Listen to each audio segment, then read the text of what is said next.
dampak koperasi merah putih gimana buat ke emiten.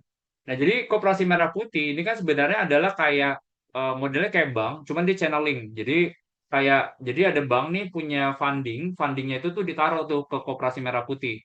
Itu in total tuh bisa sekitar 2 sampai 3 miliar. Jadi in total kalau sama semua koperasinya ini jalan, itu total tuh ada sekitar 81 triliun. Nah, kita nggak tahu ya, skema awal pertama ini yang kayak saya baca sih harusnya di level BUMN aja yang main.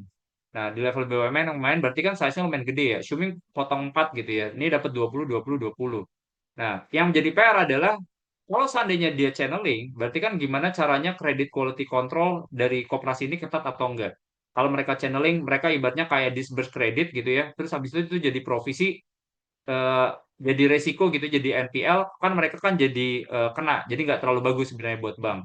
Itu konsep pertama. Kedua, bisnisnya si koperasi itu biasanya itu lebih short term, pendek-pendek. Nah, ini yang ibaratnya tuh akan ganggu juga liquidity perbankan buat yang modelnya short term juga, kayak misalnya buat ke bank. Nah, jadi dua itu sih. So, kalau saya lihat sih, personally, kalau seandainya kontrolnya bisa bagus, NPL-nya bisa kejaga, si kredit koperasi ini NPL-nya relatif rendah, harusnya bagus buat bank-bank BUMN.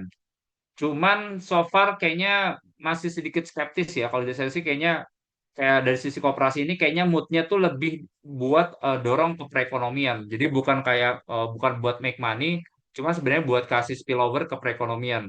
Jadi intinya sih sebenarnya lebih kayak financial inclusion-nya aja tuh lebih lebar. So ini jadi sentimen negatif sih sebenarnya. Cuman pertanyaan kan ini ya, kayak 20 triliun, kalau misalnya seandainya kena gitu ya 20 triliun bagi size kredit bank itu kan per bank itu kan sekitar 800 sampai 1000 triliun. Sebenarnya bukan cuman ya, angkanya gede sih. Cuman kalau kita breakdown itu sekitar 2% dari mereka punya total portofolio. Jadi itu sih sebenarnya. Paling itu ya teman-teman ya kalau dari saya.